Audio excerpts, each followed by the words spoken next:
Hi, this is Josh Olson. You're watching Trailers from Hell, and right now, if you don't watch out, we're going to rob you blind. It's Robert Redford in Hot Rock.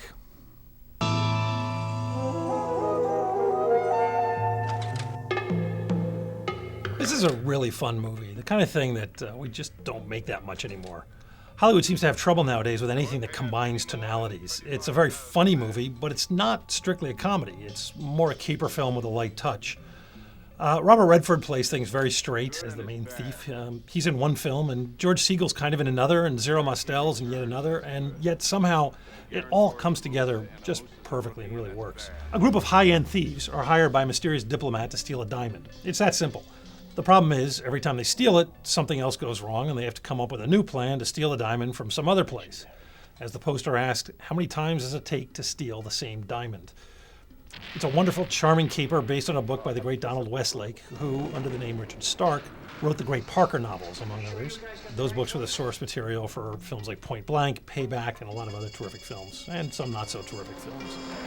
He also wrote the screenplay for The Grifters, which is one of the great neo-noir movies, as well as the original Stepfather, which is a fantastic thriller that needs to be seen more, starring Terry O'Quinn from Lost.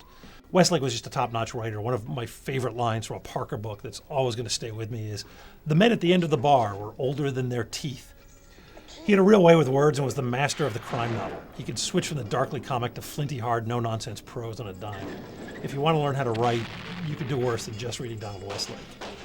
The director was Peter Yates, a British director who made his name doing a solid crime film called Robbery that featured a very fine car chase that people talked about for a while up until he one-upped himself and went off and made Bullet with Steve McQueen, which had one of the great car chases of all time. He also went on to direct another favorite of mine, The Friends of Eddie Coyle, the great, weird, darkly comic Mother Jugs and Speed that featured the unlikely but kind of brilliant cast of Bill Cosby, Raquel Welch, and Harvey Keitel, Breaking Away, and many others. The supporting cast for this movie is top-notch. George Segal, Ron Liebman, Moses Gunn, the very, very great Zero Mostel. And we come here to a kind of interesting scene where they have to use a helicopter to check out one of the places they're going to rob, and they fly over the World Trade Center, which at the time was actually being built. It's really interesting to see this because you can tell they couldn't help themselves. They had such interesting footage they were getting. There's a little bit too much of it in the film. And if you watched it 20 years ago, the scene might kind of die.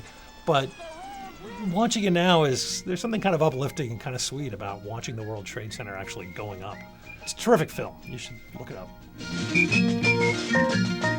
I just love this. I know that.